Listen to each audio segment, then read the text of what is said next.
So excited and honored to be able to present this very dynamic and exciting and very important exhibition with Natalie Christensen and Jim Hare. I don't want to talk too much. I want to give these guys some prime time to really talk about what's behind their work, how they create it, and then give you guys a little bit of an opportunity to ask some questions afterwards. So with that, if audience members can kind of come on this side, we'll have Jim and Natalie up on this part of the room and give them their moment. Goodness gracious. Wow. All these faces. Yeah. Hi, you guys. Thank you all for being here and supporting us. I'm nervous, but I'm always nervous before I talk. I see some familiar faces, so that makes it a little easier. Jim and I have been collaborating for about 4 years. Yeah, 2017 we started, didn't we? Yeah, we met on Instagram in probably 2016 or 2015 and started following each other's work, and somehow Jim said, maybe we should collaborate, and it's like, what are we gonna do? And somehow we figured it out. This is our 4th exhibition, I think. And this work is specifically about COVID and our experience of the pandemic over the last 2 years. The work started in, I get lost. 2020, Yeah. like probably May or April, Yeah. and it continued until the end of 2021. Jim and I meet in a digital studio. He lives in the UK, I live here, so all of this work is created through direct messages on social media platforms and email and the occasional phone call and Zoom.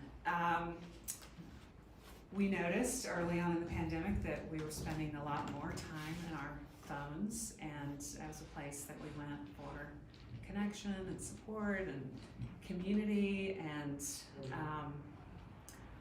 we have always been interested in social media. That was what our work was about initially. We were interested in the impact of those platforms on the creative process, like influencing the decisions we made as artists, like how that positive reinforcement of likes and follows and comments might be shaping what we made.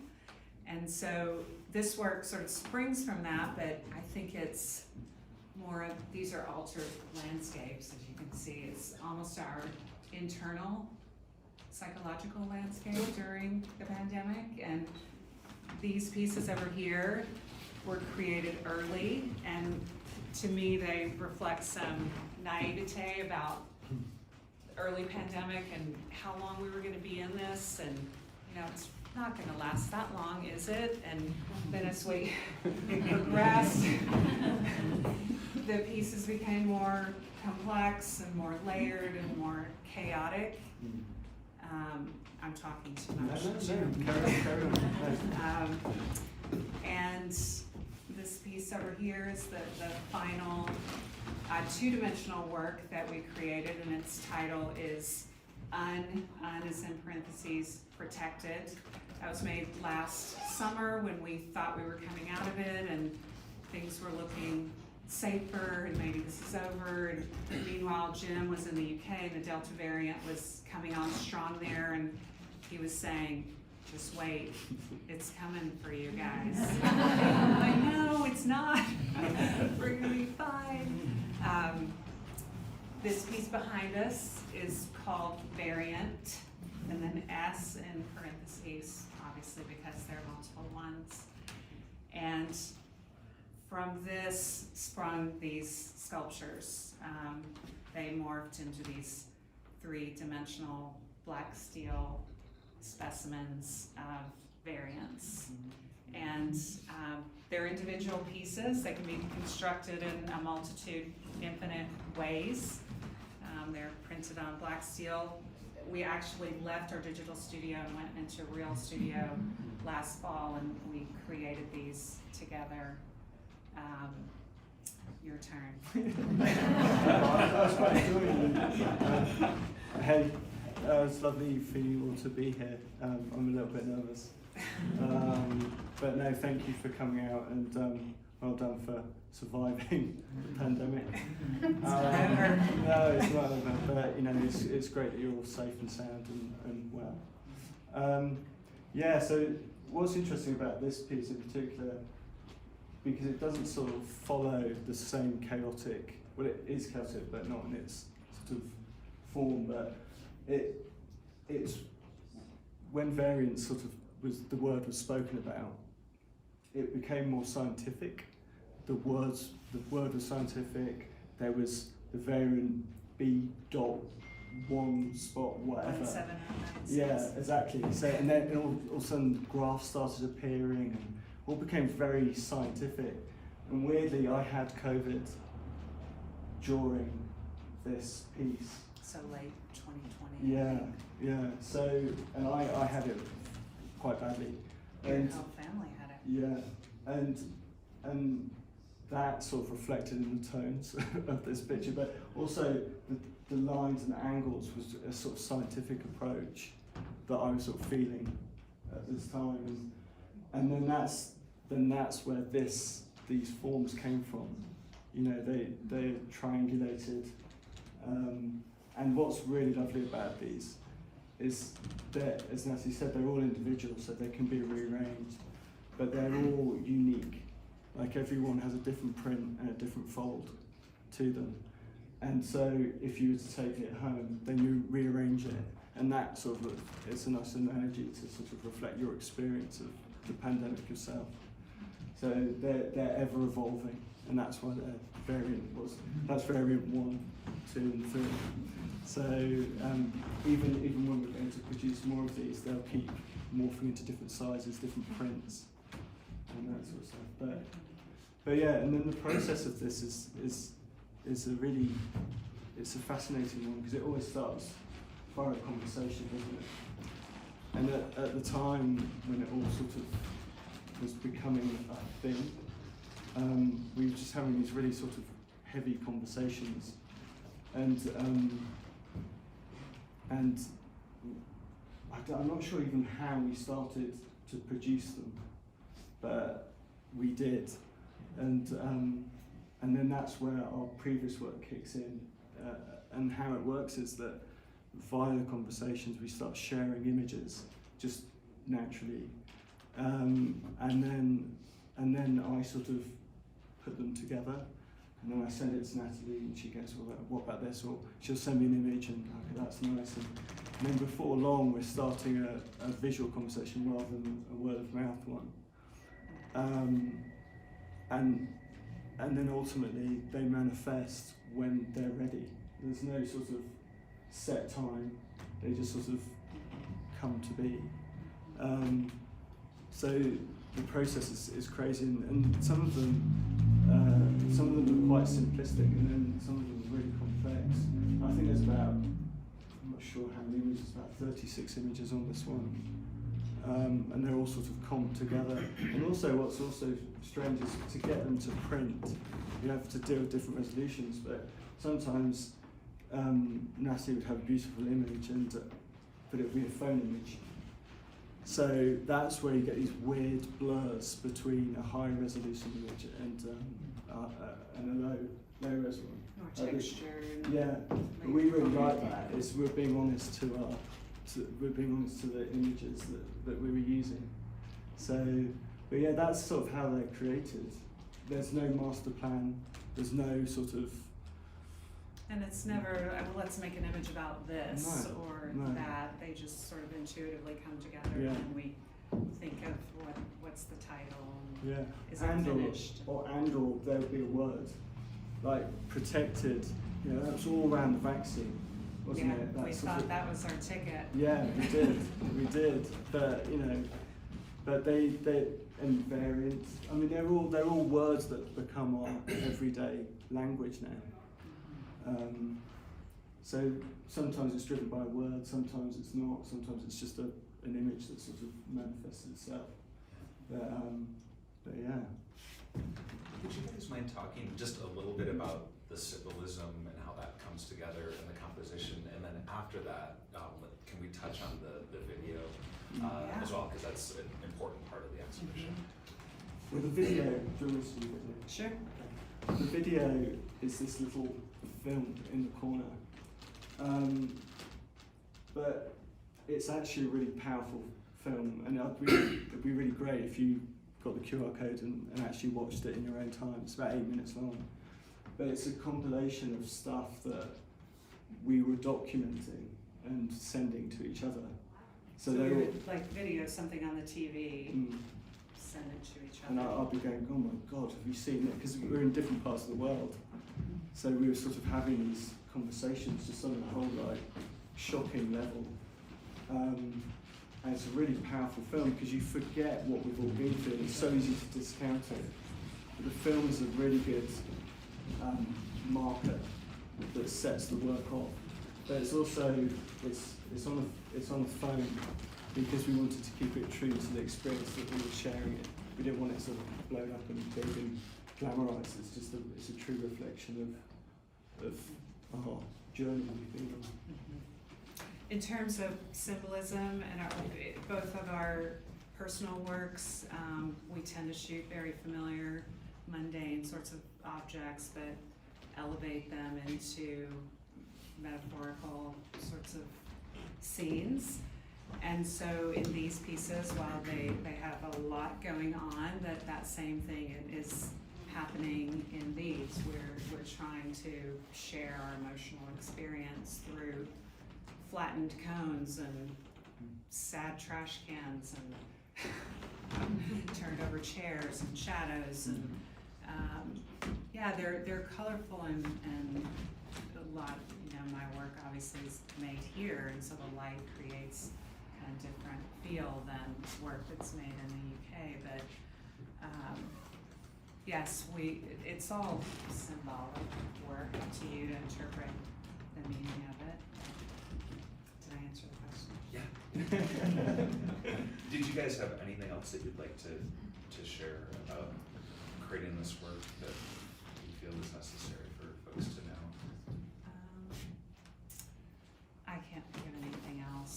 I'm just grateful that you all came to Mm. support us, and I know you all had your own experience over the last 2 years. Hopefully you find some of that in this work.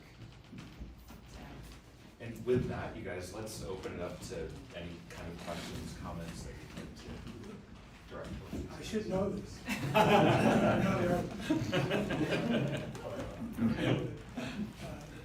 Could you comment on the large piece as to why you decided to put the different pieces together? It's more than convenience, obviously. well, again, kind of talking about naivete, I think we all thought, I did, the virus was like one entity. It wasn't going to shift, I'm not a scientist, to shift and change, and clearly it started to do that. And I was consuming so much news, like just constant, and that's also kind of speaks to that film. We realized this is shifting and changing, and so this became the largest piece, but we thought, let's break it up somehow, like a variant. Let's have it sort of hint at it's about to become something else, and then we took it into these sculptures, which it actually did. Because of the crowd, people now realize that it has several different parts going on. Yeah. Yeah, I mean it's a complex layer. It's so layered.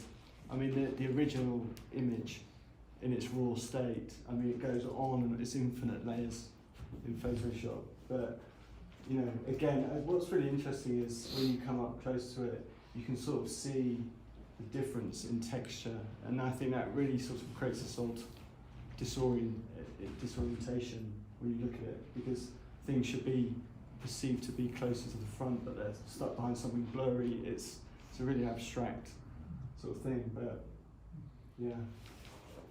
I saw a hand. Jane. All of these fragments seem kind of fragmentary, a little bit jagged, which I think sort of reflects the state that we were all in, trying to absorb information from all directions and having our lives disrupted. But the masterpiece, the epic piece, did you guys think about Guernica at all? Because it's got that. Really grandiose, dynamic, action moving through space kind of quality. Did you? But I mean, maybe you did. I didn't. I don't know my influences until someone puts it in front of me. I'm like, oh my God, I didn't know I was working out of it. So I let Jim. No, I think weirdly, it was just to do with,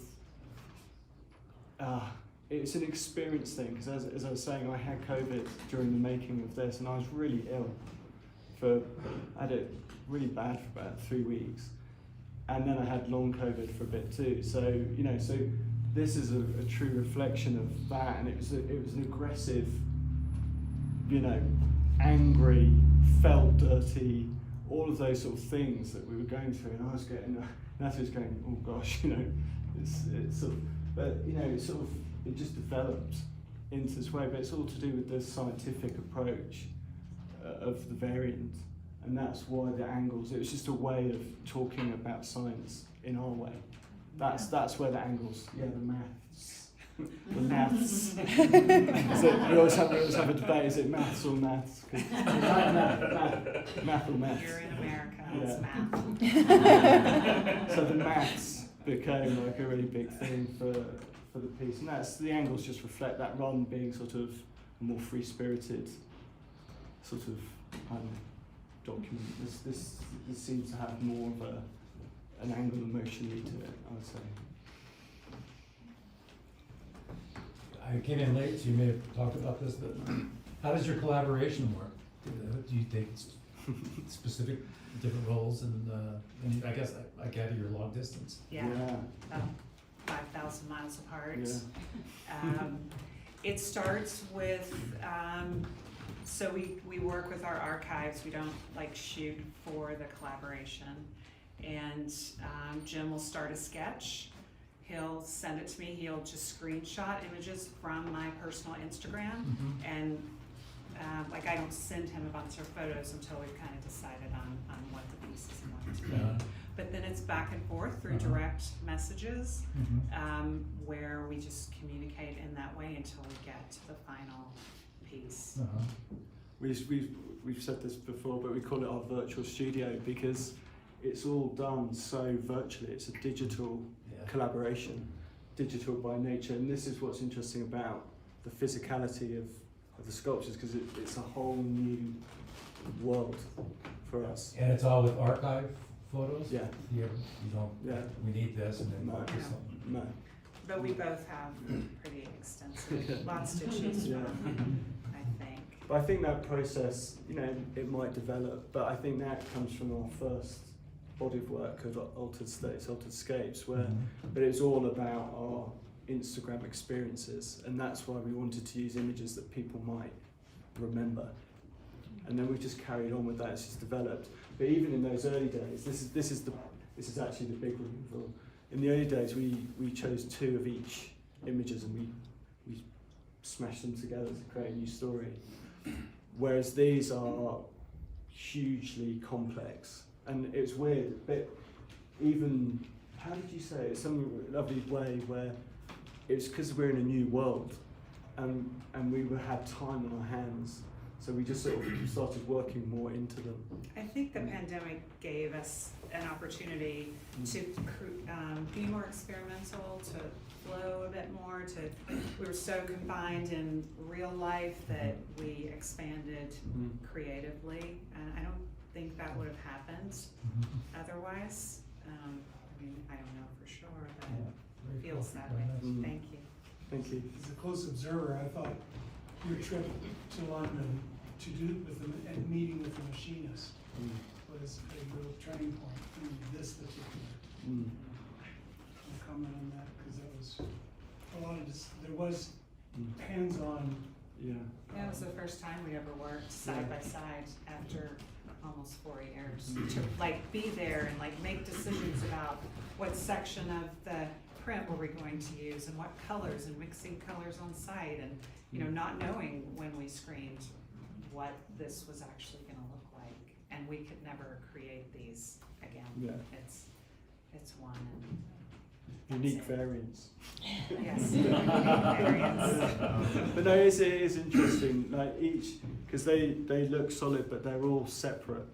They're all separate bits of steel, and then each bit of steel has its unique fold, and it has its unique print on it. So they really are a sort of one-off thing that can't be replicated.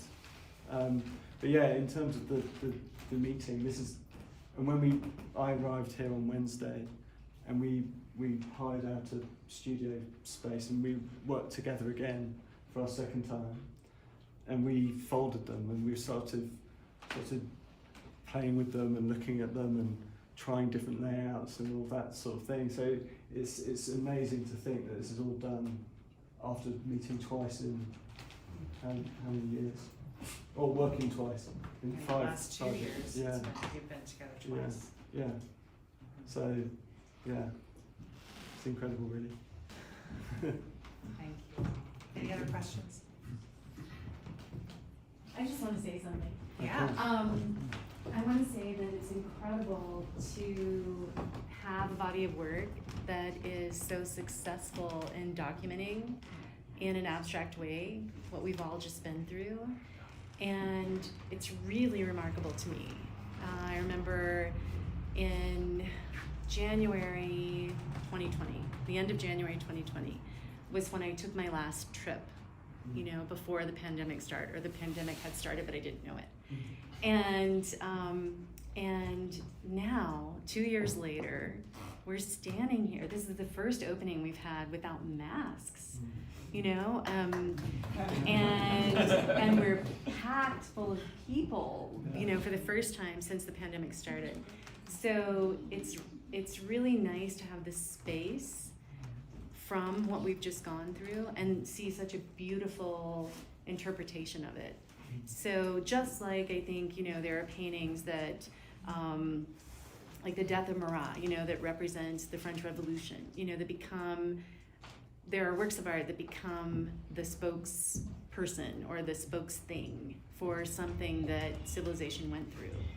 And it's going to be really incredible to see bodies of work like this in 100 years, you know, that, and this is what people will remember about what we went through. So, Thank you. yeah, thank you That's lovely. guys. Thank you.